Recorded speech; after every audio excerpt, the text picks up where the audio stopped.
Welcome back to the Better Men, Better Ball Player podcast. I'm your host, Trey Cobb. I want to thank you for joining us here on our 94th episode of the podcast, where we get a chance to talk to head coach of Paris Junior College, Clay Cox.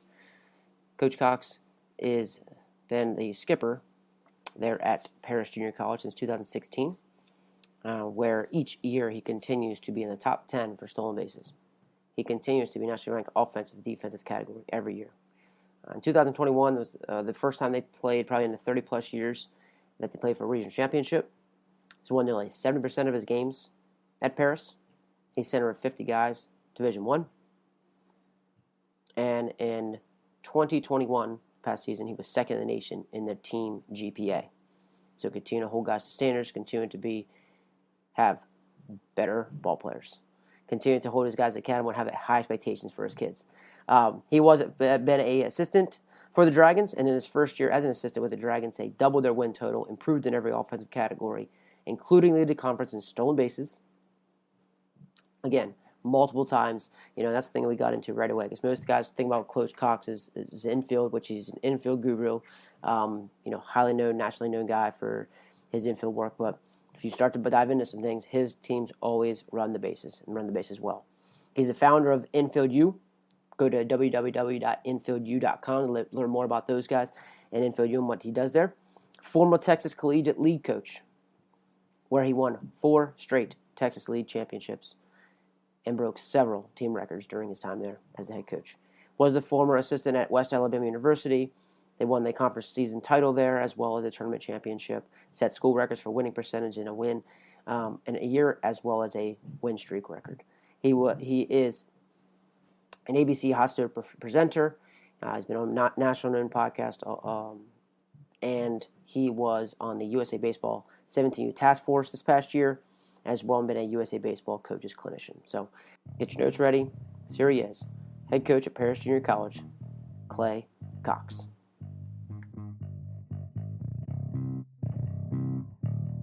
I know Tallarico and those guys really well, and they do a lot of cool stuff. And we don't necessarily do the Mo lead, the new school stuff. What it is for us, when people ask me, the number one thing I tell them is it's mentality. A lot of high school players that we get in, a lot of 18 and 19-year-olds, they're timid, because they're afraid they're going to get in trouble if they get thrown out, or something's going to happen. Man, we go, and that's the hardest thing to break in the fall. Is that, hey, we may set a, hey, this inter squad, you've got to go within the first 3 pitches at some point. Because if we don't test it in the fall in those games, we're not going to find out what we can do. But it's really just changing their mentality to understand that, hey, you're not going to be in trouble. And the odds are that it has to be a great feed, a great catch, a great throw, a great catch, and a great tag to get you in the time you're running 78, 77 feet. And they start to kind of realize that, and we take a lot of extra bags just off, a lollipop on a throw from the outfield to the cutoff. If that cutoff's a little deep, we've got to, we're going to do some things with that. I mean, we've tagged and scored 3 times in the last 2 years on a fly ball to center field from second base, Oh my. But mentality is what we preach, and I can dive into some of that stuff. And it's funny, you mentioned Tom Miller's a good buddy of yours. Tim DeJean is a good buddy of mine who they coach in the Orioles system together. And I know they do. Him know each other well. And so I followed a lot of Tom's stuff when he was at Harvard. And you're right, because everybody was talking about how they could bang. I mean, those dudes just matched, but they didn't realize they were running at the same time too. That was a fun club to watch. He could really, they got after it. They sure did. Yeah. And DJ's helped me a couple times. He's been on the podcast and stuff like that. So we've stayed in touch. DJ's the man. Over COVID, we got hooked up, and man, it was every Friday. There was about 6 or 8 of us that got on a Zoom call. We'd spend 3 hours every Friday morning just talking shop, hanging out, and I love DJ. He's been good to me, man. Yeah, he's a great dude. Great dude. Loves the sneakers too. So I'm always I'm asking for sneaker advice. Hey man, what do these look? So he loves that. He goes, if there's one thing I know, that's the truth. Absolutely true. Yeah, that's good, man. He's a good dude. So I guess yeah, man. So like beyond the mindset of the stolen bases, what are the specific things, like, are you keying on? Like, is it everyday work that you're like, we're going to focus on this? You kind of build you kind of build your system from the ground up in terms of like leads in terms of like what to look for in the pitcher? How does that work from your Yeah, so folks? we're going to start in day one with our leads at first base, and Yep. that's we're going to take. I tend to subscribe to the method of that we're going to take the handcuffs off and let you be an athlete. A lot of athletic freedom within our system. But like the leads are one of the things, and there's certain things where our infielders that, hey, this is a definite, this is what you're going to do. This is how you're going to take your lead at first base. And we're going to start there. And then we're going to key off things like, what are we seeing with the pitcher? Is he ball in glove? Is he ball in hand? Or is there anything that we're tipping on? We have a sheet, in the dugout that keeps home to plate times and catcher pop times.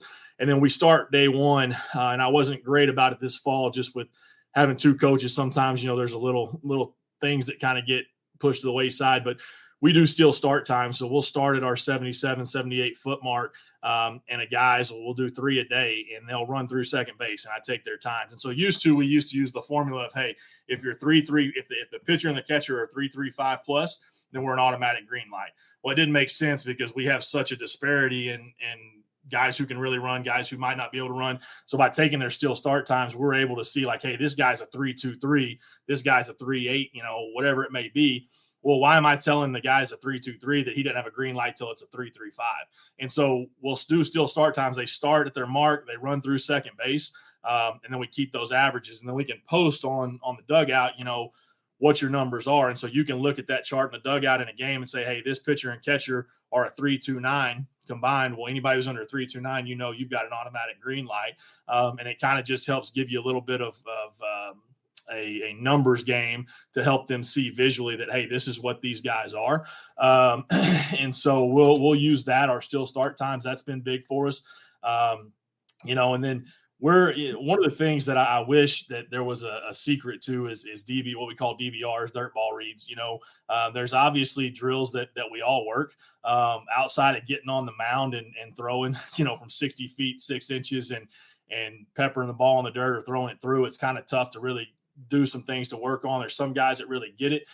There's some guys that don't. I know the problem. The problem is they're 18, 19 years old, and when the ball is pitched, their eyes immediately go to where the action is going to be, and that's the plate, instead of following the path of the baseball and reading down angle. I know the problem. I just can't, I don't have a secret formula for it, or I probably wouldn't be sitting here. I'd be on a beach somewhere, But it's that's something that we really try to focus on too, because we get guys that come in and it always tends to, that what I love is watching, our guys who are 6'5" first basemen who aren't the fleetest of foot, but then they can get really good at reading DBRs, and that's their niche. And we tell them, like, that's how you can run for us. That's how you can help us on the bags, is by reading dirt ball reads and getting great reads. And we had a guy named Trevor Rugg that was a Louisiana guy that came in here, was an all-region first baseman for us, probably one of the best ones we've had at it. I got a freshman first baseman right now, and I remember on his recruiting visit, he asked me, he said, hey, I know you guys run a ton. How am I going to help you on the bases? Because I'm not fast. Well, this fall, man, he was really, really good at reading dirt balls and probably one of our better guys at it. And, hey, that's how you help us. We build everything off pressure burst pipes is our motto. We want to put pressure on you. And at the junior college level, and on down the ranks, if you can put pressures on guys to force them to catch and throw the baseball, then you have a chance. And that's what we talk about. And so, we're going back to that still start time a little bit. We don't do slides on that. And some people ask why. Well, I figure that the research we've done, typically, if it's a good head first slide, you don't really lose any time. With the feet first slide, you're going to lose roughly 0.05, which is the same thing as what you're going to probably get with the tag being 0.05. So I just negate that, and we just run through the bag. But that's kind of one of those things. We'll start like right at the beginning of practice. We'll jump in. All our guys will get up there. They'll run 3 apiece, and then we'll go. That way their legs are fresh. We can get a true time. But that's been a big one for us as well. But mentality is really the big one. And then just understanding to break those barriers. And, a guy's he's going to get thrown out. And when he does, you just got to, especially on a DBR, if a guy blocks the ball, picks it up, throws us out at second base, tip your hat, man, he got us. But majority of the time, the numbers show when you're 85, 95%, 85, 90% roughly in your stolen base percentage, then majority of the time you're going to be there. And I tell them right out of the gate, I'm one of those that I believe that guys have to, when I mess up, I want to admit that to the guys. Like, I had a guy around third last year. He slipped. I probably should have held him up. I went ahead and sent him. It got us busted, and we ended up losing the game by one or two runs. And I said, hey, we probably could have had something going there if I wouldn't have forced him in. But I tell him, hey, I'm going to get you thrown out from time to time at the plate. But more times than not, it's going to work out for us, and so we've got to be on the same page of that. Yeah, I love that. I mean, and it's also that humility, humbleness, and where you're showing that, like, I'm just a human too. It's gonna, like you said, and that all comes back to how we handle failure, and if you didn't do that and do those kind of things, I think it's all coming back to, like you kind of said from the get-go, it's your mindset of how do you handle failure.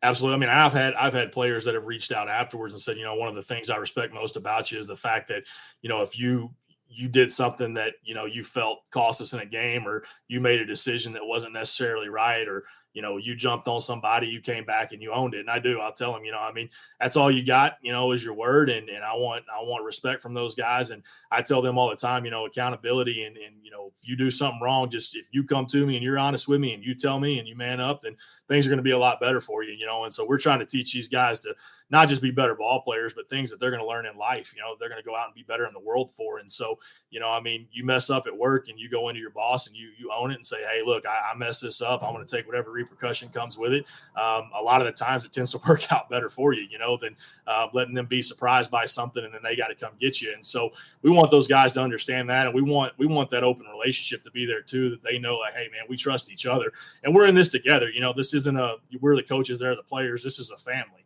And so we've got to be in it together. And if they mess up and own it, I'm going to mess up. I'm going to own it. I can't expect them to do something that I wouldn't do myself. And how do you embrace that? Because at the JUCO level, you got guys for 1 or 2 years. I know that now with the COVID, and you might have guys through 3 years now. But how do you help embrace that every year? It's tough. And I think that was the biggest adjustment for me coming from a 4-year to a 2-year, was realizing that you no longer have those 22 and 23-year-old seniors or fifth-year seniors that have been in the program for 4 to 5 years, and it kind of just runs itself. They've been around it so long. And we start with recruiting what we call OKGs, our kind of guys. We run things a lot differently, a tight ship, and we have to have guys that are, I tell every recruit that sits in our office, if you're 99% sure you want to come to Paris, don't come to Paris. I need guys that are 100% bought in. And it's realizing that, they've got to crunch it in a tight span in that 1 year to become a sophomore leader. And that's what you find out. A lot of guys 18, 19 years old, they're not ready to lead. They're not juniors. They're not seniors, but they find a way to, and they're kind of thrust into that role. We've got guys who have been thrust into starting spots that probably didn't need to be there, but because of where we were in the situation, that's what their role was. And, it's kind of trial by fire. You just get thrown into the mix and you have to do it. But it's something that, people understand that are recruit. We are upfront about that in the recruiting process. You talk to guys that have been in our program 6-7 years ago, and the credos, the nothing's changed. We're the same people we were back then, and we're expecting the same thing. And it goes back to what I think is expectation. A lot of people want to talk about this as an entitlement generation, and I don't believe that. I think saying that is an excuse, and that entitles them even more. I think that these young men and women want to do just as good as we did when we were growing up. And I think they want to be successful with their coaches. They want to be successful in life. And when you expect it from them, you're going to get it. We expect you to take your hats off when you walk in an academic building. We expect you to do well in the classroom. We expect you to say yes or no, sir, yes, ma'am, no, ma'am. All of those things are expectations. And when you're upfront about those expectations, is this is how things are going to be, you've only got 2 options, and that's get on board with it or don't be here. We feel like down the road, there's a lot of things that are taught to them within this program that they're going to carry on in the real world that are going to help them be successful whenever baseball's over. It may be 10 years down the road if they're a big leaguer, or it may be, somebody who after their sophomore, junior year, they decide, I need to get to work and do those things. Whenever it may be, hopefully it clicks. Can you speak a little bit more about those, like your expectation, like just like little things? Do you I guess expectations of like classes and things like that, like those kind of different expectations of what you're, what you're expecting out of your players, and then how are you holding them accountable for those? So one of the big things for us is, I know junior college can get a stigma that's not very academically stimulating sometimes. And back in the day, it was always kind of looked at as, oh, well, guys didn't have grades to go to Division I. That's why they're going there. We expect them, and we tell them right out of the get-go that, academics is first and foremost here. You're a student athlete. You're gonna take care of your business in the classroom. If you don't, it's the quickest way to find your way out of this program. And we finished the last 4 years running out of 388 junior college baseball teams. We finished second in the country in team GPA.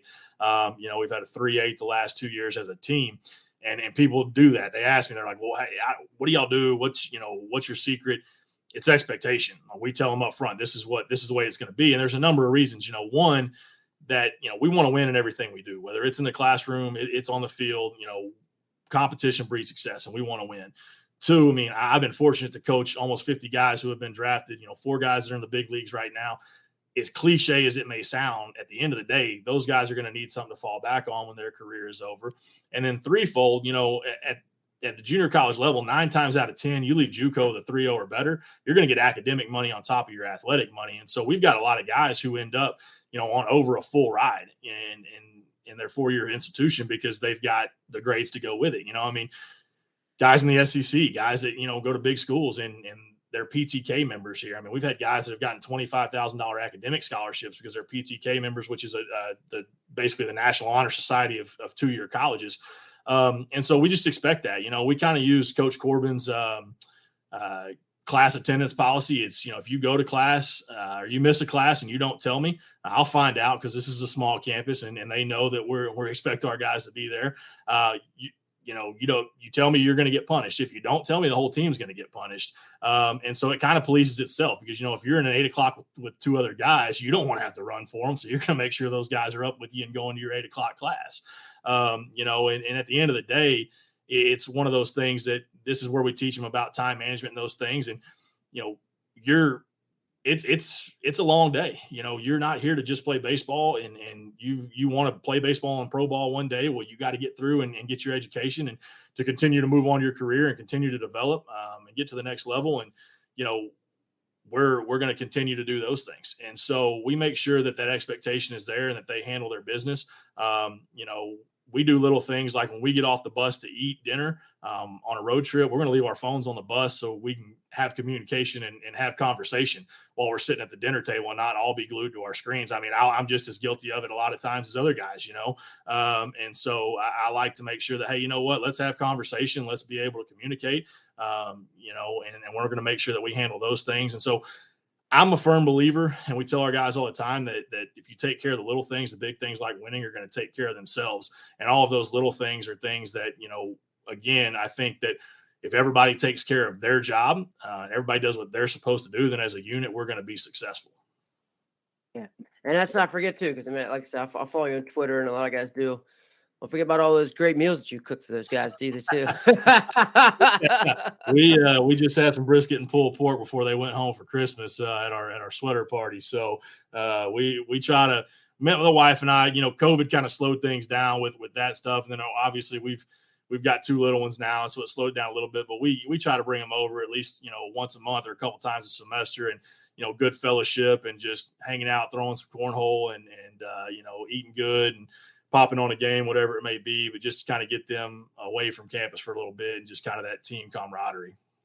Yeah, that's great, man. I love seeing, love seeing that. I think that's what it's all about. And it says, like I said, but it's such a challenge, you're talking 18 to 20 year olds, to do it. And you're always, it's just a revolving door. I helped JUCO for 4 years, and it was JUCO guy myself. And, you realize, there's a lot of turnover, and I just think that you're looking at every year, different things come up. Families happen, you guys, or a guy moves on after a year, or you got guys leaving or maybe ineligible. So like things are just, you got to be adjustments, but it's just great to see, like what you're saying is the family atmosphere, and how you guys are keeping guys together. And I think it's great stuff. Great stuff for sure. Oh, sweet. He got into the stolen base stuff. That's awesome. In terms of, let's say, because you talk about the challenges with JUCO, you had 2 coaches, right? And so I think a lot of guys listening are just guys like that, the challenge of a small staff. How are you handling the small staff and the challenges that bring? Whew, man, it's tough. It's myself and my pitching coach who is also a recruiting coordinator, and so we're in charge of it all, man. And that's he does a great job of the field. He's pretty much got the field all in his hands. We design all the strength and conditioning program. We're taking care of the facilities. We're breaking up groups, we're practice schedule, all of that stuff. And so it's one of those that we got to get creative. A lot of times it's, hey, we may bring a group in for early work to get, outfielders may come in on Monday for early work, infielders on Tuesday, catchers on Wednesday. And that way, once their early work's done, we can kind of roll into team practice. Or we do some small groups in the morning. If some guys don't have class at a certain time, we may get their early work in then. But it's tough, balancing all that. But you find a way to get it done, and I think just being able to be good at time management, which I've had to continually work on, but being able to be creative, and be flexible. I don't like to get into monotonous practice days where it's just, the same thing over and over again. I think that obviously creates a little drag at practice. Guys want something new, something fresh. Then again, you may get into a spot where you're rolling and guys want to do the same thing. And, that's where we kind of communicate with our guys. And I will say that's something that I feel like, we had a really good year down the stretch last year and a good run in the postseason. And we got to where we gave them a little more freedom with, hey, man, what are you guys feeling today? What, as we got deeper into the season, what do you feel like we need to work on? What are your needs? Obviously in the cages, a lot of times, I may give them a dealer's choice in the cage, let them, hey, we want to do a 2-strike approach, or we want to do this. But just overall in practice later on in the year, we kind of started getting a little more feedback from them and communicating, and it gives them some ownership, in the program. And they liked that. And it gave us the feedback we needed.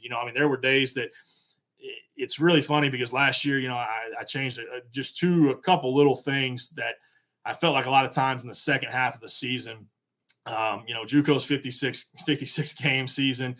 We start January 28th. You finish postseason hopefully in late May. Right. If you're in Grand Junction. But I was a firm believer as a young guy in a couple things. One, we got to get them up lift early. We got to make these guys tough, and 5 a.m. lifts. And I started looking at, there's 3 things in my opinion that make the body perform at an optimal level. And that's the weights. We all talk about it. It's nutrition. We all talk about it, but then it's sleep. And they don't typically get enough of that anyway. If they're not getting enough, their body's not recovering. And so I got away from that. I'll make you tough. We're going to find a way to make you tough in this program, and you're going to leave a lot tougher, but I can do it other ways than that. But going into last year, we had kind of a lot of years, in that second half, you just kind of see a decline. Hands start getting heavy, bodies are tired, a little more nicked up. And so as a young coach, I also was kind of, hey, man, we can't have a day off in the season, man. We got to at least flush. We got to get a lift in. We got to throw. We got to do something. And there were times last year where, I'm like, hey, man, how are you guys feeling? Like, do we need to go can we go get a lift? Because we live in the weight room now. We're 3 days a week year round. When we're in season with the maintenance, we're 5 days a week in the off season, that, October to January period. And there would be some days that are like, Coach, we're heavy today. The bodies are feeling it. Hey, we're not going to lift today. And I never would have done that as a young guy. I was like, man, we're going to go lift. But I listened to them and I let their bodies tell us what we needed to be doing. And there's some teams that can handle a day off, and there's some that can't, and we had a day off last year. We had played like 4 games in a matter of, 3 days because of the weather. And we had that crazy snowstorm down here. And I gave them a Sunday off, headed into, McLennan, who ended up being the national champion last year. We're playing them on a Monday game at DBU. And I'm going, man, I don't know. We give them a day off going in against one of the top 10 teams in the country. We came out and we fought right out of the gate. And it was, we ended up dropping a close one late in the 8th or the 9th there. But those guys could handle it, and we started just listening to them a little more, giving them a little more time off here and there. And they would, the feedback I got was, Coach, that 24 hours, you have no idea how good that is for our body, how nice it is to just, get out and lay down for a day. Because, especially last year with the weather changes, there were times when we were playing 6-7 games in a 5-day span. And, those bodies are just banged up. And we saw with pushing our heavy weight a little more into December instead of starting our maintenance mode early and then giving that day down once a week. I mean, as we got into April and May, I felt like we were playing some of our best ball and our guys were in a lot better shape than normal. And so, just a couple little things, but it really came down to we were listening to them and letting their bodies tell us what we needed to do. And so it really was a benefit for us. I'm sure even mentally too, just that you're able to get there. I can see it mentally helping. So you talk about 3 days a week in the weight room. You try to stick to that during the spring, like you said, depending on let's say on average, depending unless you guys need a break. It's still 3 days. Yeah, so we're typically we're 5. We end the fall season around late October with our Fall World Series. And we go to a 4 to 5 day a week schedule. And we lift heavy, and throw hard type program. And we really see some benefits. Our numbers were off the chart this fall with our guys and their maxes, but we'll go into when we get back to probably a 3 to 4 day a week in that first few weeks of January. While we're kind of inter squad and getting ready to hit the season. Then once we hit the season, we'll go to a 3 day a week maintenance type mode. Where we'll make sure we're keeping up with what we need to keep up with. We'll go a little heavier into about the start of conference. Then we'll kind of lighten it up, just go more full body stuff.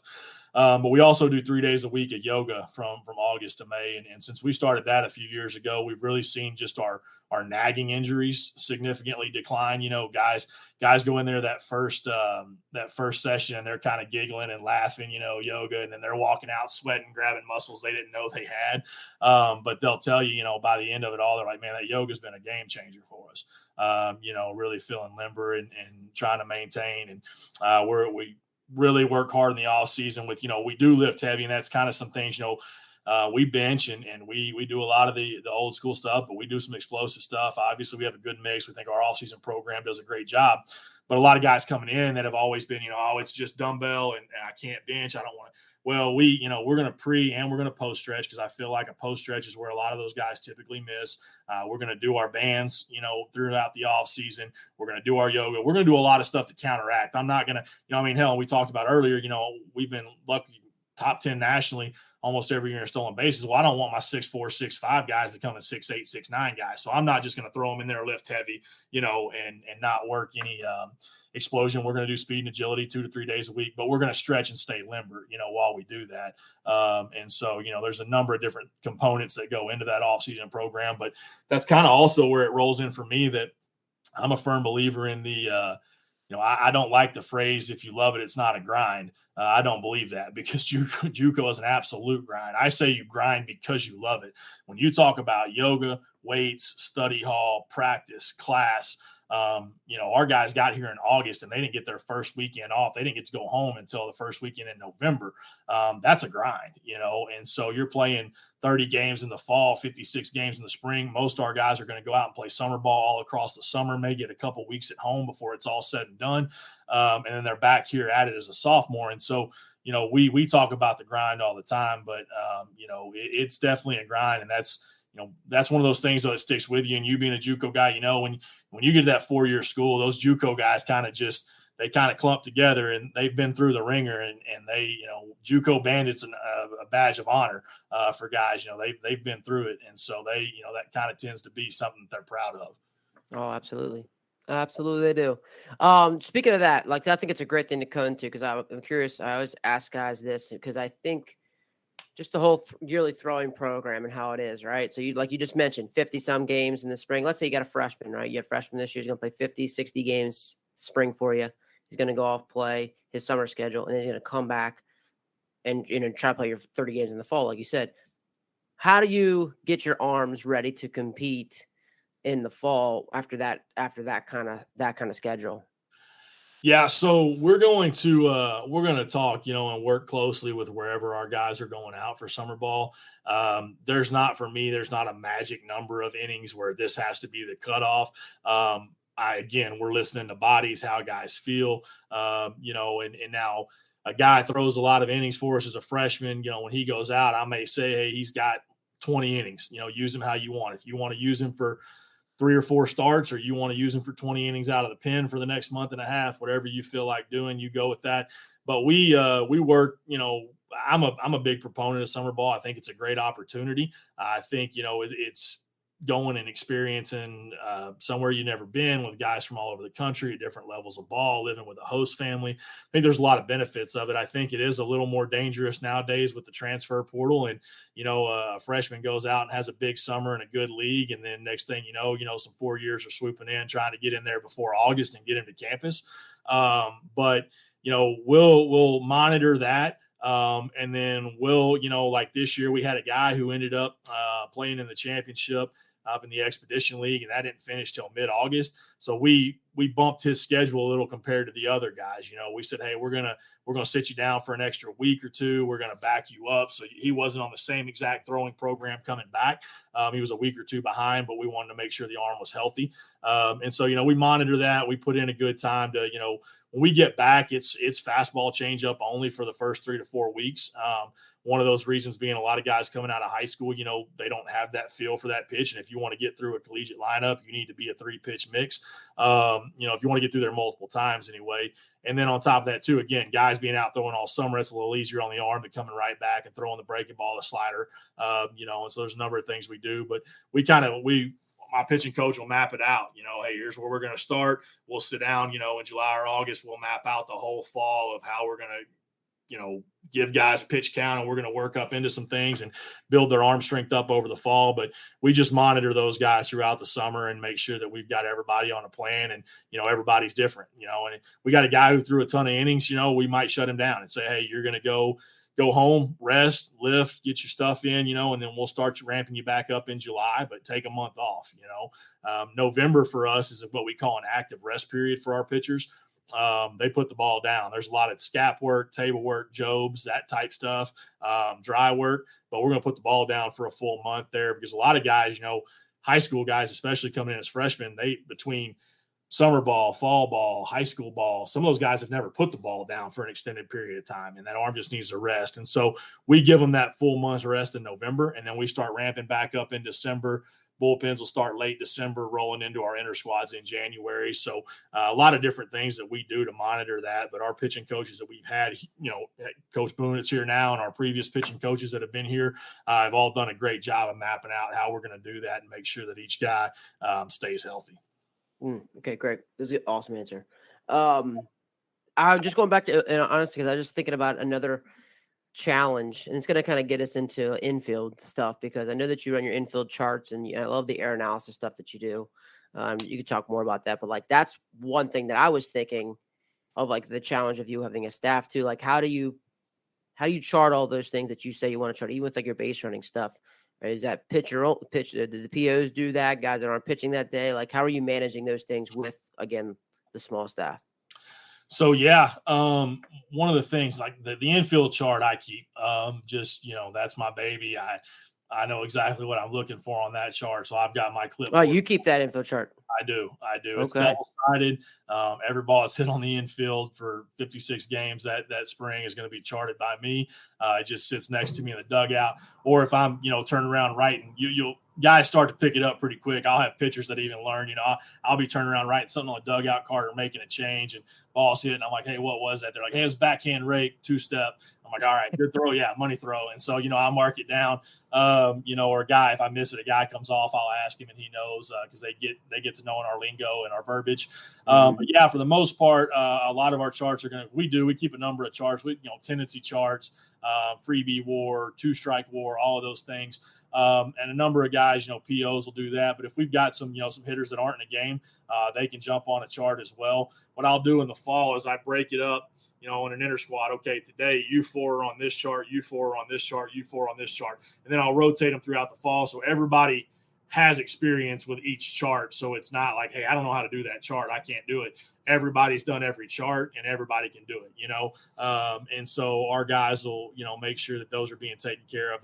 They know that one of the ways to really not make Coach Cox happy is somebody not be on a chart. We talk about all the time, communication solves 90% of problems. And so, we talk about, you don't put a chart down and say, hey, somebody get this. You walk up to, hey, I got to go to the pen. you take this chart. And so you know who was supposed to be on it if they weren't.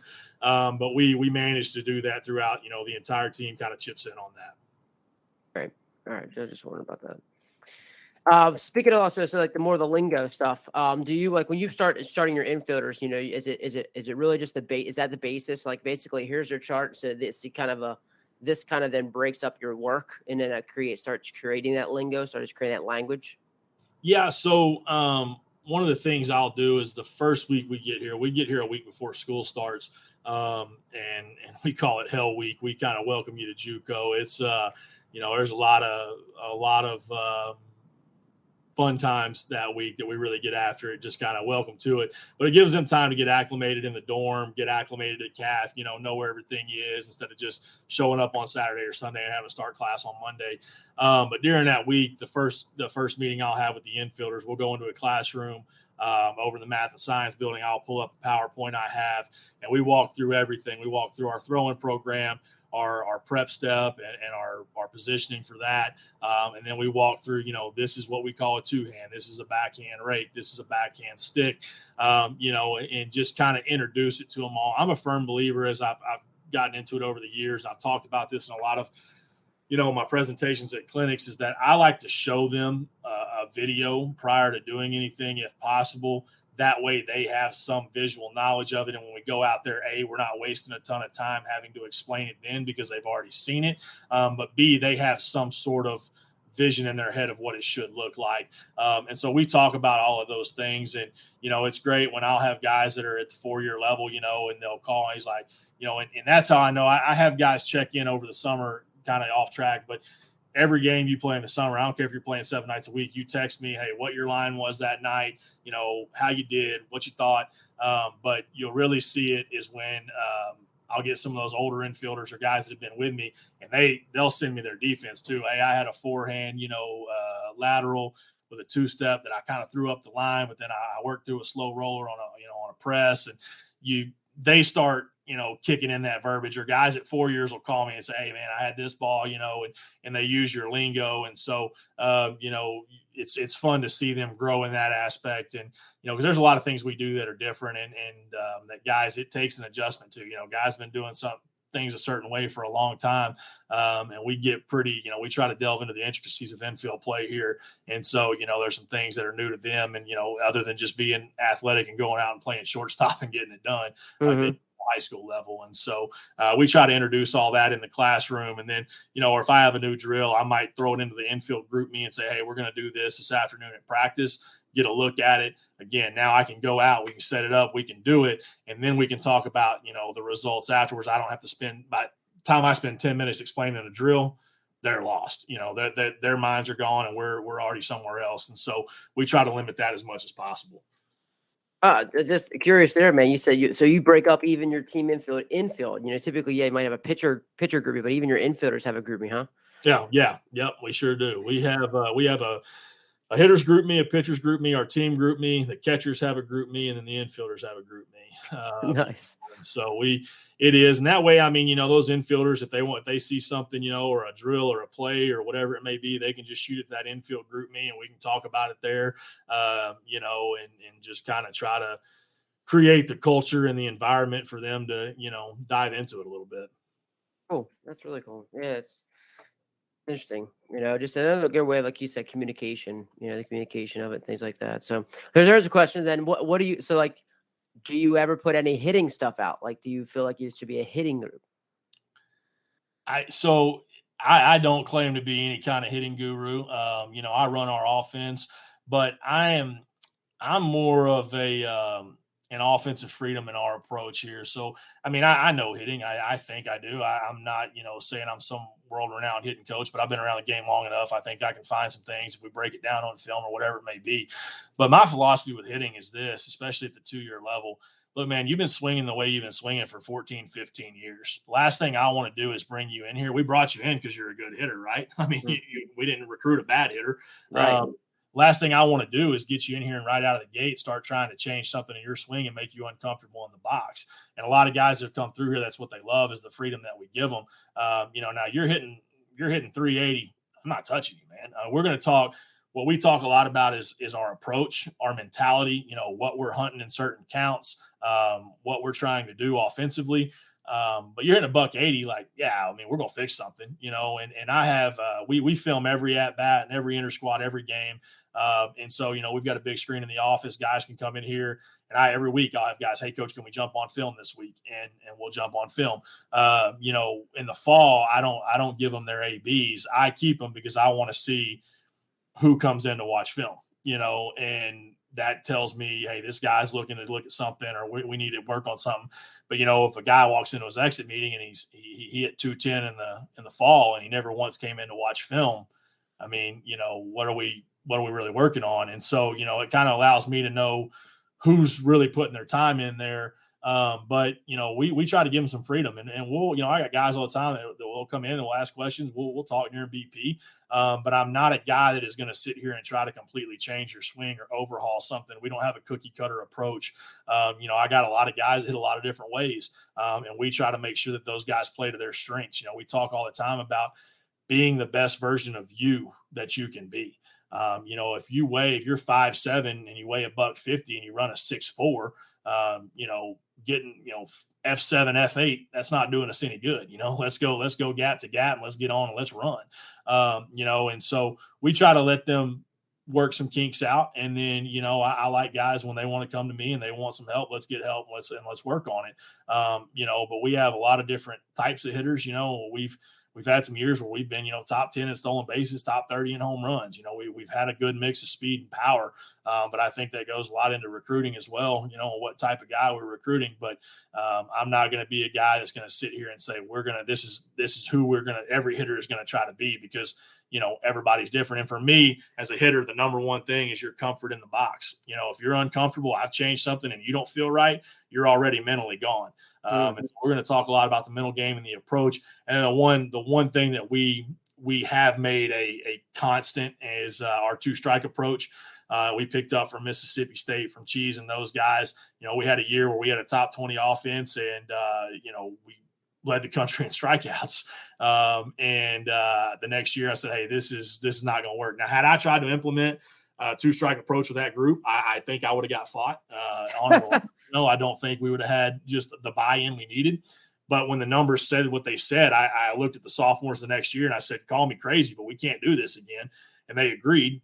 And since we've gone to that two-strike approach, our strikeouts have cut down by 40%. And it's, again, not anything with the swing as much as it is now. A guy used to miss a first pitch fastball that he should have hit. And in his head, he's going, man, I missed my pitch. Now he's guessing, he's worried. Well, now a guy misses a first pitch fastball and he goes, well, I'm as good with two strikes as I am with no strikes. So bring it on. Let's go. And it's a mentality type thing. But our two-strike approach has been a game changer for us. I think that's the biggest compliment we can get offensively, is when guys are going, man, y'all just will not go down. Because we talk about the pitch count war, and if we can knock starting pitcher out before the fifth, get in the pin, we've done a good job. And so if a guy goes up there and, rattles off a 13-pitch at bat by fouling balls off and finding his way on, then he's just using innings worth of pitches in one at bat. And so, we've really dove into that a lot over the last couple of years as well. Can you go more in depth of so what was the big? I got two questions really about that, because one, you said we were top 20 in the country offense, and you led in strikeouts. But did the have you had that kind of offense since, with your strikeouts then going down? Yeah, I think we have. Now, we might not have had quite as much power. That year we had a couple guys in the middle that could really, we had probably 25, 30 bombs between our 3 and 4 hole there. Mm-hmm. But I think offensively, our extra base hits have been just as many, if not more. Our RBI totals have been up. Our hit totals have been probably more than they were then.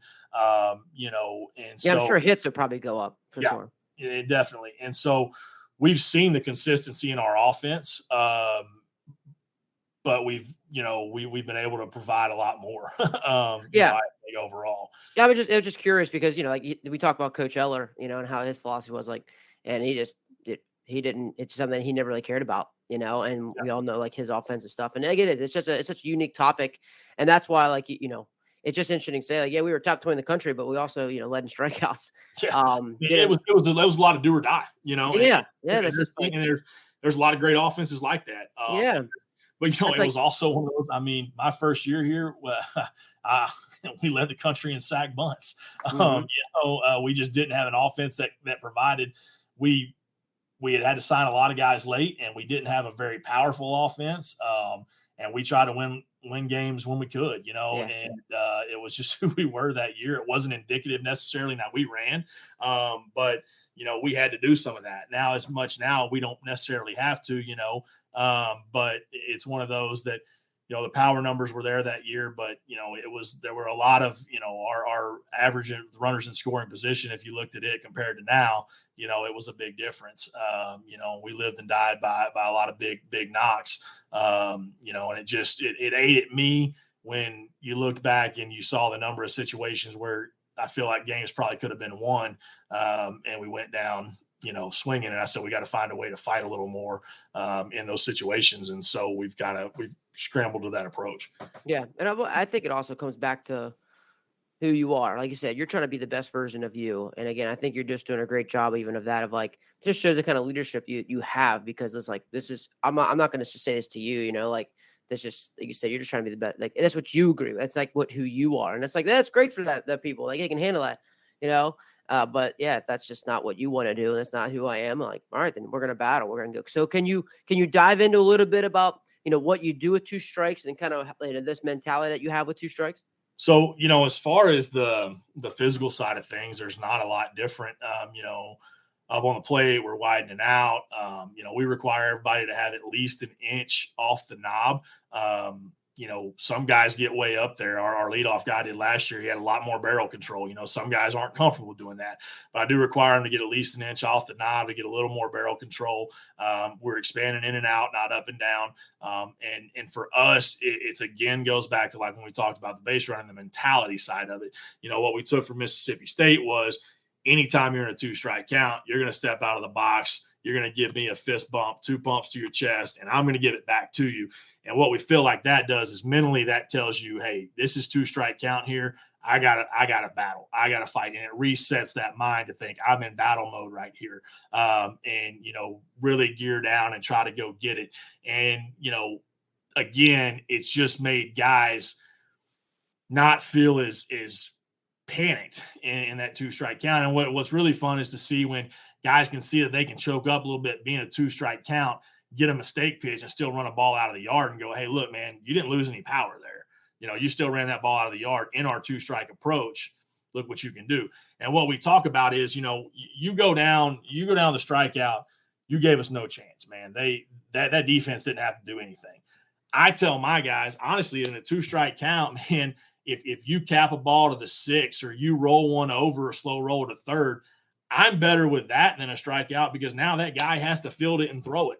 And if he messes, that's one of the columns on our 2-strike war is an error, reach base on error. At least you gave us a chance, and at least you gave yourself a fighting chance.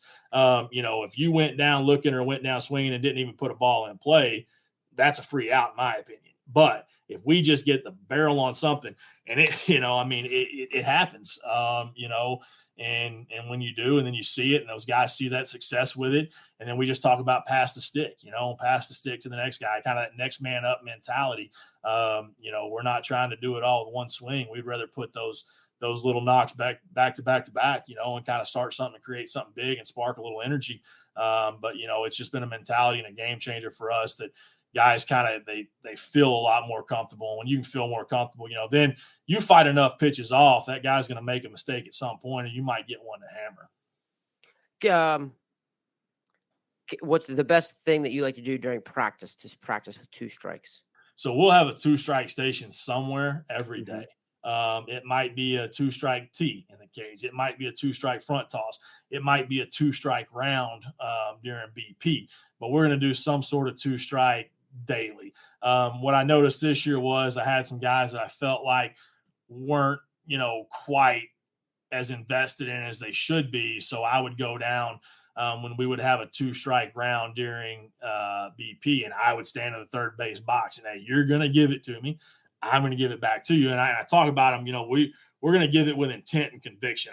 When a guy turns out and he kind of just gives me, or doesn't really look at me and just halfway turns and gives me a little light bump. No, man, like you're going to, give it to me and I'm going to give it back to you. And that day was probably, when we started, that was the best day of two-strike BP we had all year, because they had some conviction. I was down there, and we talk about, there's times I carry a note card in my back pocket during games. And, I write notes the entire game so we can have our game recap the day after. And it's teaching points. But there's times I might be writing or I'm talking to a runner on the bags.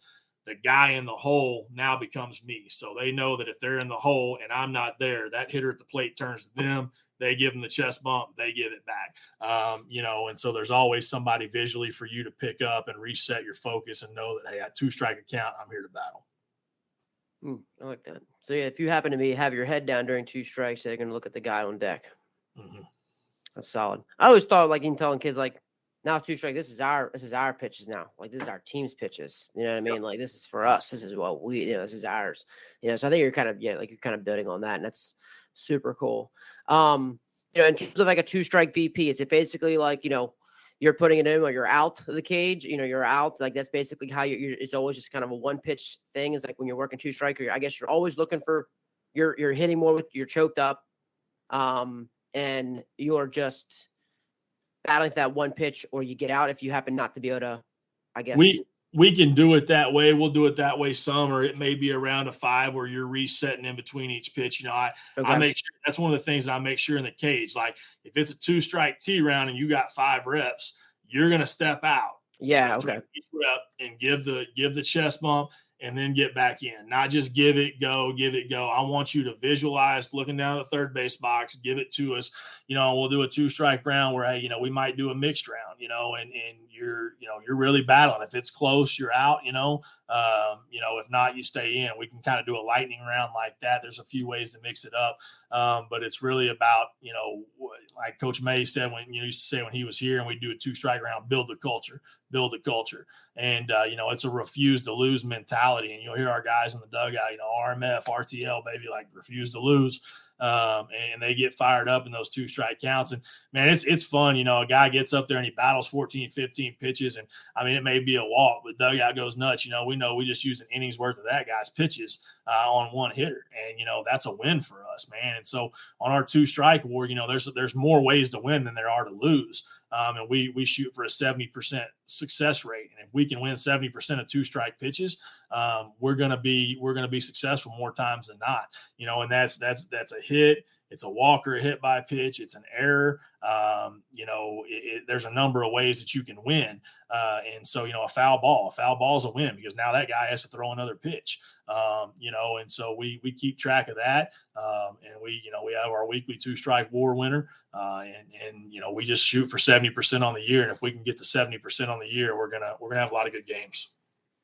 Can you speak on the chart? What the chart is? Because it's a two-strike war. Is it just for you, or are you also going? Because like your freebie war is basically you versus them turnovers.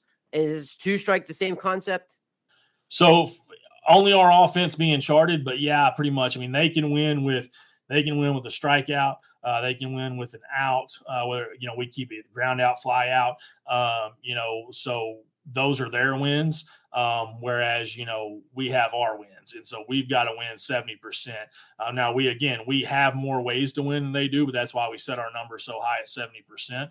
But anything basically that puts us on base or forces them to throw another pitch in a two-strike count is a win for us, because now they're having to increase that pitch count. And we didn't go down, and then we have offensive fines, and a three-pitch strikeout is one of them. A strikeout with runner in scoring position, is one, and then a backwards K with a runner in scoring position as a double. And so, all of those play into our two-strike war.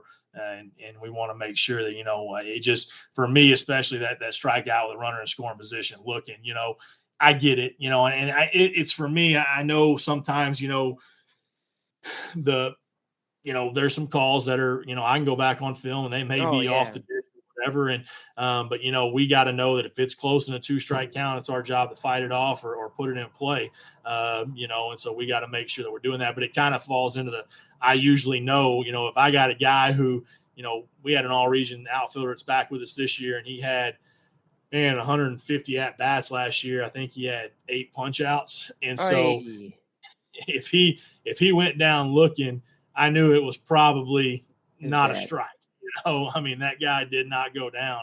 I think he started a 30 or 31 game hit streak in the Expedition League to start the summer, and out of 350 at-bats his freshman spring and summer, he had 16 punch-outs. So that's one of those guys, like, I know if he goes down looking like, probably I need to go back and check that on film because, he's pretty keen eye. Right. So I'm just trying to clarify this so I can try to understand the strikeout war. When you just said about, so basically, it's automatically a win. So I go 1-2 and I foul, I get off. That's a win. I'm already saying that's a win, right? Yep. Because he's got to throw another pitch, and so you have. Right.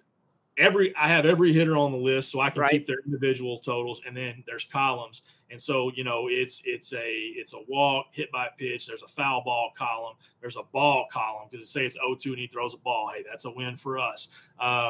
Base hit, reached on an error. That's a win in a 2-strike count because you might have rolled something over, and he kicked it. Hey, that's a win. We got on base. Now he's got to face another hitter and throw more pitches. And so, all of those are columned off. And we tally, and then I go back at the end of the day and I can do up our totals at the bottom and look at how many pitches we won. And I keep a game total, a series total, and then we'll have a running season total, at the bottom. And then I also do a percentage of, we say got a piece. And so whether it was a foul ball, a ball in play, but with 2 strikes, how many balls we got a piece of, we keep that total as well. And I just keep an Excel spreadsheet that runs that throughout the entire season. Okay.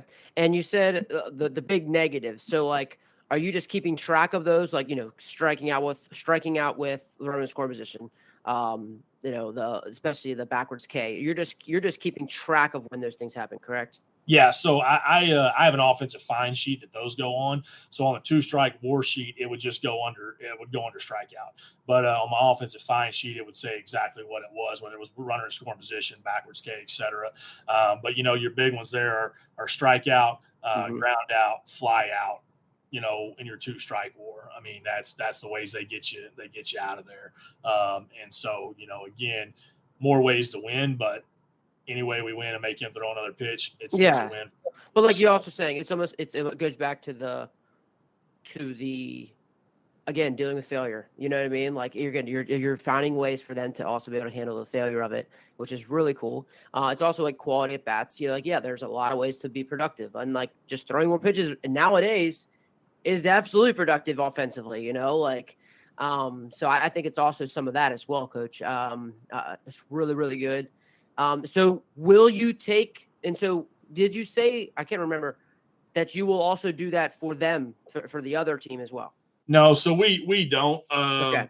Just we've got enough going as it is. Right. That's just our offensive side of things. Now we keep, for the pitchers, we keep a pitcher's fine, kind of like the offensive fines, and we keep a flow chart, but I'm not worried about what they're doing offensively. If we're handling our job on the mound, it's really for our offense and kind of our mentality and our MO has become a team. It's just, a lot of people tell you we're a scrappy bunch, and we just play hard and get after it. We're very blue collar, nose in the dirt, and that kind of just feeds into that mentality. That scratch and claw fight mentality. We're not going down, and so it's something that takes a lot of guys, time to adjust to. Again, I give a lot of freedom within a lot of things in our program, but that's one that's an absolute for us now, and it has been because it's easy to see the numbers, and the numbers don't lie. And kind of when I introduced it to that group in the fall of 2019, so it had been 2020 spring team, that COVID team, I said, look, man, if this is good enough for Mississippi State, who, just played in Omaha, I think it's good enough for us here in Paris. And so, we took a lot of things from them and just kind of twisted it into our own right and our own sense and made it ours. And, but very fortunate. We kind of, molded off them. Obviously, I mean, just come off a natty. They know what they're doing, and so that was kind of the selling point to these guys was, hey, if it's good enough in the SEC, it's good enough, in Region 14. Absolutely. No, absolutely. Has it helped with, are you recruiting more toward it, or does it matter? No, our recruiting, we're still going to recruit who we recruit. It's just, it's a tool, and it's a weapon. We talk about all the time, if I'm going to go golfing, I'm not just taking my driver and my putter. I'm going to take every club I got that could help me. And so any tool we have, anything that can go in our tool belt, is a bonus and a benefit. I had a freshman this year who had an outstanding fall. He had one of the best falls on the team, and, very good athlete. I mean, I think he's got potential to be a pro ball type guy. And he gets into an 0-2 count, works it back to full and busts a triple in a gap. And he gets to third and he goes, man, I love this 2-strike approach. And, I think he had 2-3 strikeouts all fall. He was one that really just found some consistency in it, and it really helped boost him at the plate. And so, when you hear guys say that and guys really buy in, and that's kind of the thing is, when those sophomores can tell those freshmen, hey, look, I'm just telling you, this might not feel comfortable. It might not be what you're used to, but the numbers don't lie. And we know it works. We saw it work last year, just give it a chance. It's been beneficial. And I know when a guy, it's funny because guys get into their 2-strike routines when they give me the bump. So it might be a double tap the bat, then look at me or they undo their glove. And so I know when a guy's out of rhythm because, if a guy does his gloves and then turns to me and he just turns to me and goes, and then he'll usually step back out or hey, and he'll, yep. They get into such a rhythm and a mentality, that routine, that pre-pitch routine. I know when a guy's locked in. I had a guy last year, he got out of his routine, struck out, and, the next day in recap, I said, hey, on that strikeout, what happened? He goes, I didn't go through my pre-pitch routine for 2 strikes. And I said, yep. And he knew it. Like immediately he knew it. He said, something felt off because I didn't go through my routine. But when you can get into that comfort level, that when guys are in or not, it's really fun to see. That's good. That also means that they're doing a lot in practice. If they're feeling it like that, that means it's not just something you're doing in games. They are 100% working on that outside. Really cool stuff. Now you mentioned also about the classroom stuff. So will you do a lot of classroom work? I wouldn't say a lot, but we will, especially early on that first week or two. We'll have a PowerPoint with that offense and kind of break down what we're looking to try to do and our philosophies and those type things. We'll go through our pitching manual with our pitchers and what our philosophies and our outcomes are there, and just the map for the fall and that type stuff. But a lot of it will come down to, a guy wants to come in and get on film in the office. We'll do that, or, break down one-on-one, after practice, whatever it may be. We don't do a ton of classroom stuff outside of the early stuff, but from time to time I will, if I feel like we're struggling in an area and we need to go focus on something, I might just pull a group in and say, hey, we're going to run through this today. Let's take a look at some things, and so kind of try to build off that if it's needed. Okay. Yeah. I remember, your classroom sessions, you definitely said about, in the fall, as you go to your first meeting and stuff like that. But you're great. You talked about your recaps. Are you doing those just right in the dugout the next day, or is that's like a classroom thing? No. So yeah, it would be like a classroom thing, but we do it in the clubhouse. So I keep an 8.5 by 11 cardstock folded, into a square. And you'll catch me. I might be in the third base box. It might be in the dugout between pitches, and I'm writing notes the whole game. And it might be something as little as, hey, we rounded too hard on this turn, got opened up to the back pick, just little teaching points. Our pitching coach does the same thing. I come in the next day, I put that on a sheet front and back. I print copies off, and then we start the day that way. And sometimes it might be a 20-minute recap. Sometimes it might be an hour because we open it up for questions or, hey, what else did you guys see, that, yesterday we didn't touch on. But it's just learning points. And I'll catch crap from some dugouts sometimes. Oh, hey, you're going to write that down? And, and it is what it is. But my job as a junior college coach is to develop these players. And part of that is game IQ and learning lessons on how we can. And it's a perfect example of, I love this when it won us a regional ball game last year. In September, in an inter squad, we had a balk. And in high school, balk is a dead ball, plays over. In college, it is a live ball. And so we equate it to, we got a lot of guys play football. It's it's an offsides call that you get a free shot downfield on, right? Guy jumps on a hard count. You're going to take your shot downfield. If it's incomplete, you're going to get your yardage. Touchdown is a touchdown. So we equate it to something like that. It's a live ball. It's a live play. Balk happens in inter squad. Everybody stops. They didn't know. And so that went on the recap. And it said, hey, balk in college is a live ball. If we're on offense, you run it. And if, you get thrown out, we get the free, they negate it, we get the free bag. But if if the play benefits the offense, you get that. And so, regional elimination game last year, and we are 2 outs, 9th inning. Our guy that's at OU right now, Cade Fletcher's at the plate. Shelby Becker on first base. 2 outs, 9th. Cade Fletcher had a rough day at the plate that day. And I told him walking out, I said, hey, man, I got confidence in you. I love you.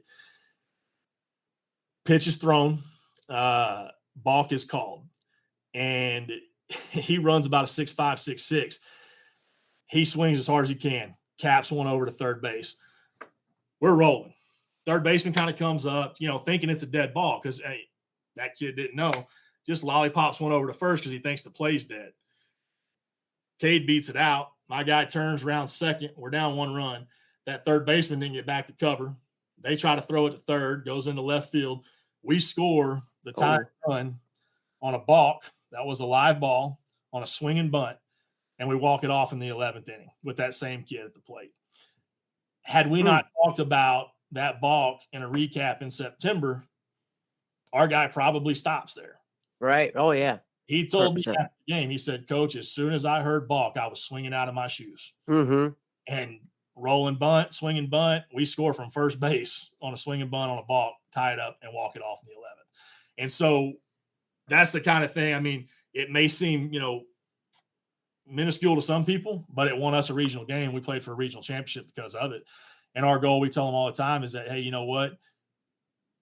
If we put something on a recap, the goal is to not see it on a recap again, because now and so there's a lot of little things that go into those recaps that guys pick up on. And if that's going to help us win games and help them at their 4-year school, then, it's something that we put a lot of time into, because I think that it's very beneficial for them.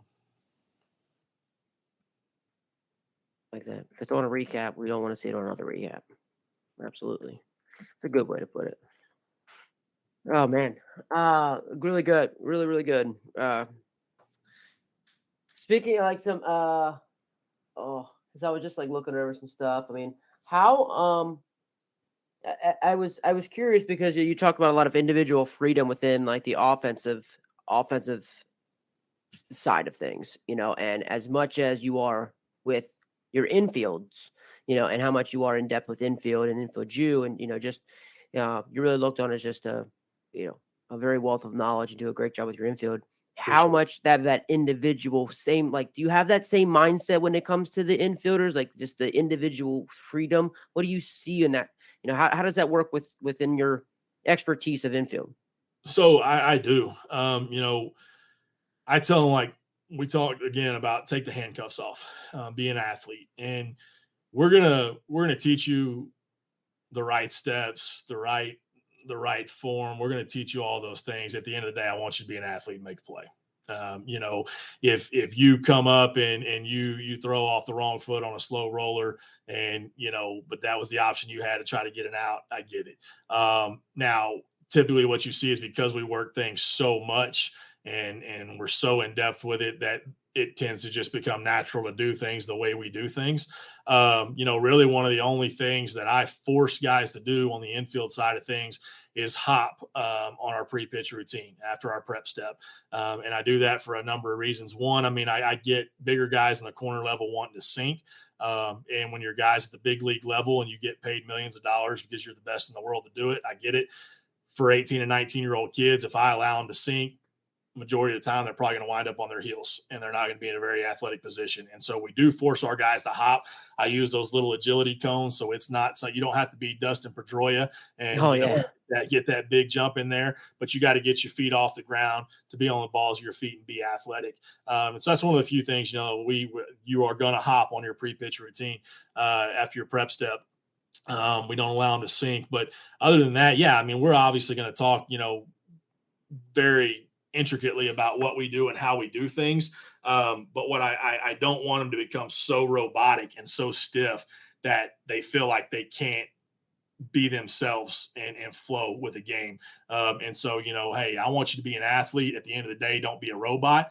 But we break down things to such, you know, minuscule and minute details that it tends to become what they do. You know, for me, the biggest things that I have, you know, issues that I have with infielders coming out of high school. A lot of times guys want to sit back and they're on their heels and they field a ground ball. They let the ball attack them. They don't attack the ball. And they're not working through. And that's always been an issue with guys, you know, and especially guys that, you know, on a funnel, they'll want to let it get deep. You know, just because you're funneling that ball, you still got to get out front with it. And then two, it was the prep step. You know, the more and more I watch games over the years, you know, we're recruiting, watching hundreds of games every summer, and guys are just standing flat-footed or their gloves on their hip, you know, pre-pitch. And so that's really become something that I've been very passionate about, because I want guys to be, you know, we talk about it, you know, if you're going to build a multi-million-dollar house, you're going to start with a great foundation. And so that pre-pitch and prep step is our foundation. You know, if we start in a bad position, we've already, you know, wasted an opportunity. And so we want to make sure that, you know, no matter how pretty that house is, if you don't have a great foundation, it's going to come crashing down. And so that's where we start with everything. But, you know, yeah, be an athlete and make the play. And so there's a lot of freedom within that as well. How has your drill work? Let's say in terms of like even just like your throwing program, I guess allowed maybe some more of that individual freedom. Has it changed based off of that? You know, so like that's interesting. So, you know, even with like the throwing, you know, I got some guys that, you know, will long toss usually 2 to 3 days a week. Some guys like the long toss a day out. Some guys like the long toss 2 days out. And so as we get into the ebb and flow of things, I kind of let those guys have that freedom. You know, like what day do you and your partner feel good long tossing, you know, instead of just saying, hey, we're all long tossing today. Okay, you want to go 2 days out? That's fine. You guys go 2 days out. As long as we're getting that 2 to 3 days in, you know, whatever I declare that week. And so there's some freedom there. But, you know, with the drill work, yeah, I mean, you know, guys that, you know, hey, coach, they get into, I really feel like I'm struggling with the backhand right now on the rate. Can I work on some of that here? Yeah. Hey, let's go get our training glove. Let's work on this. You know, with our infield report cards, it allows us, you know, when we're really on top of those, to be able to kind of pinpoint what guys need to work on. But again, it goes back to, I ask those guys and I communicate with those guys where they're feeling like they're struggling and what they need to work on. You know, our catch play routine is not going to change. Our catch play routine is what it is. And we're going to do that. We're going to go straight into our Aussies and our picks after that every day.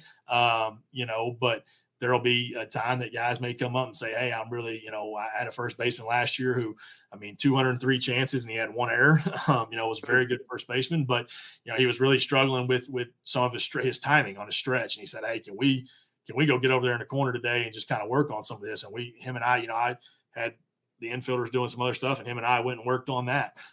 You know, and so, yeah, we try to make sure that those guys feel like they can communicate that, and we give some freedom there as well. You know, but I like it to where if I got to, you know, I'm doing something, or I'm running late from a meeting on campus, or I got to be out recruiting one day, that those infielders can run themselves because they feel they've been through it so many times. They know what our system is. If I put this drill work up, they can go knock it out because they know what they're doing. And that goes into that, you know, accountability and that ownership part of it as well. Absolutely. Just to clarify too, with your infielder report card, is that basically just based off of that error analysis that you're making during the game? Yep, it is. It's based off our game chart. We can do it for practice and game, you know, and then it can tell you, you know, where you struggled, you know, whether it was your throws, whether it was your backhands, your forehands, your slow rollers, and we can kind of break that down. And instead of having to just take everybody, you know, maybe once or twice a week during early work, instead of taking everybody to go do the same drill and just teach it to the masses, hey, you guys were, you struggled with your backhands last week. Let's go set this drill up here. You guys, we were kind of tailing the ball up the line a little bit, or our exchanges were off. Let's go work this drill over here. And you can kind of tailor it a little more individually to what they need instead of just to the masses there. But it's something that can, benefit those guys by seeing where they're struggling and needing to get through. Awesome. I like that with the groups and the drills based off of where they are. It's good. Oh man, Coach, great stuff, man. I mean, really, really good. Texas JUCO, so good. Grand Junction, it's definitely a dream. It's fortunate enough to go in 08. We went in 08. It's an awesome place. Where did you play at? I played at Hagerstown Community College, and that's where I was coaching. I was helping in 08, and we were. Awesome. And took a team there and rode the Lightning, beat Lonnie Chisenholm Pitt, and ended up beating Chipola that year. And it was a great year. Went 2-2, and it was phenomenal. Just something to never forget. And Grand Junction's a special place, man. That experience. I mean, we haven't gotten there yet, but the guys that I've coached that have been, whether it be summer ball or whatever, you're a major leaguer, you're a rock star that week. Up there, they do it right and they put it on right. Though that committee does a great job running. I think it's one of the better run events, in college athletics. Yeah, that place rocks, man. We played Grayson the first night we were there, and they showed us the business that night. It was our first time, and they ended up winning it that year, and it was they gave us the business, But we ended up responding pretty well. Responding to failure, like you said. I think that's just so much of life. I think it's so much of the game, especially our game. Like a lot of times, not so much like talent wise, but can our guys are my guys going to be better at handling the failure of the game than the other team? Yep. There's so much of that. And how are we preparing? And it sounds like you do a great job of that. I'm glad we were able to get into that. Not like, because you do such a great job with infield and it clearly shows. But I think also people need to know, these are also why your guys are doing well. They're able to handle the failure of the game, and you're giving them freedom and teaching them that, it's awesome. It's awesome, Coach. It's growing opportunities for them, man. We try to equate a lot of things to the real world as much as we can, whether it's punctuality and being on time, or when you fail at your job, how are you going to respond? And,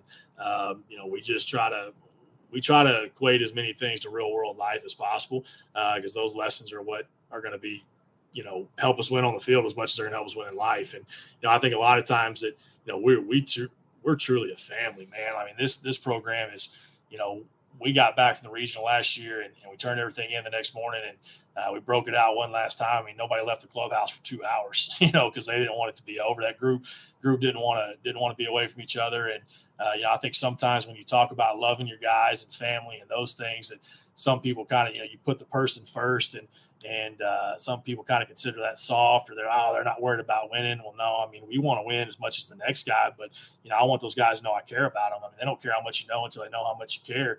And, I think when you do care about them and they know that and they feel that, they're going to play even harder for you, and they want to win and they want to win for you and for the program. And, it's fun to see them. And we got guys that, were on some teams that when we started, we were just average, we didn't have some great years.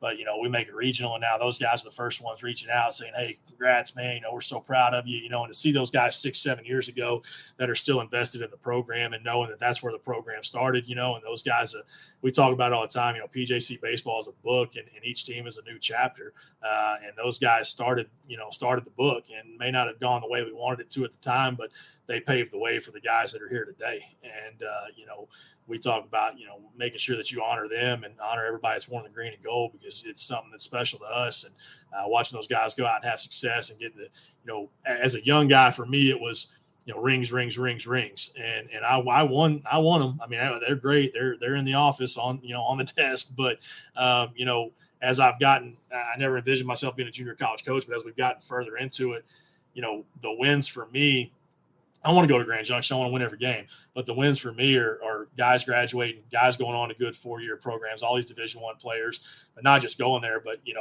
competing and being dudes. And, I mean, Tyler Myers this year, he comes back off TJ. He was a kid that had two offers out of high school, us and a D2 JUCO in Illinois, and ends up going to Ole Miss, senior year as TJ. This year rolls in there in the SEC tournament against number 2 Vandy, goes 7 scoreless against them. Getting a point on ESPN and say, that's our guy. That's our guy. That's a win for me now.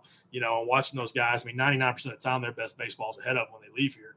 And so getting to watch those guys go be successful on the big stage and know that they came out of this program and we were a part of, helping them get to where they were because they put in the work. That's what we hang our hat on now. It's a great way to wrap things up there, Coach.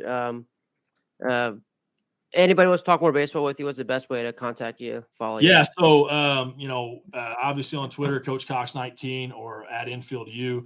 And then, my email address is on our website at parisjc.edu.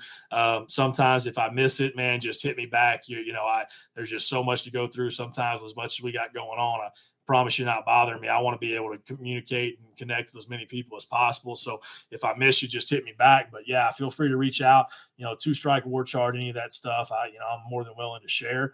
And so, just shoot me an email or whatever, and I'll get that to you and try to help however we can.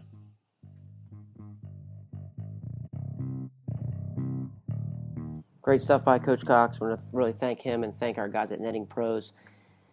Netting Pros are improving programs one facility at a time. Netting professionals specialize in design, fabrication, installation of custom netting for backstops, batting cages, dugouts, scoreboards, BP screens, and ball carts.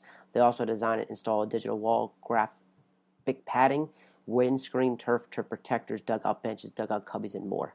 Netting professionals continue to provide quality products and services to many recreation, high school, and college fields, facilities, and stadiums throughout the country. Contact them today at 844-620-2707 or info@nettingpros.com. Visit them online at www.nettingpros.com or check out Netting Pros on Twitter, Instagram, Facebook, and LinkedIn for all their latest products and projects. So again, thanks to Coach Cox. Thanks for Netting Pros making this happen.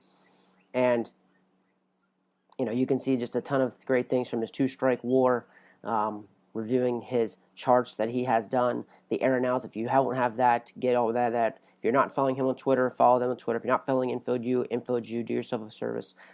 Just loving how they have all these different processes for how they're getting things done and helping guys. Because like you said too, sometimes life happens where he can't be there. They know what they need to get done. And that starts with having these processes in place.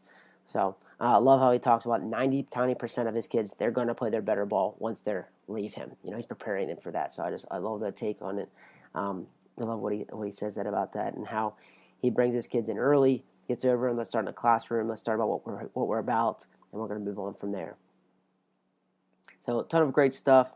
Having his expectations, communicating those things, holding them to them, and building the best family atmosphere that he can there at Paris, which is great stuff. So, again, if you're not following Coach Cox, please do so on Twitter.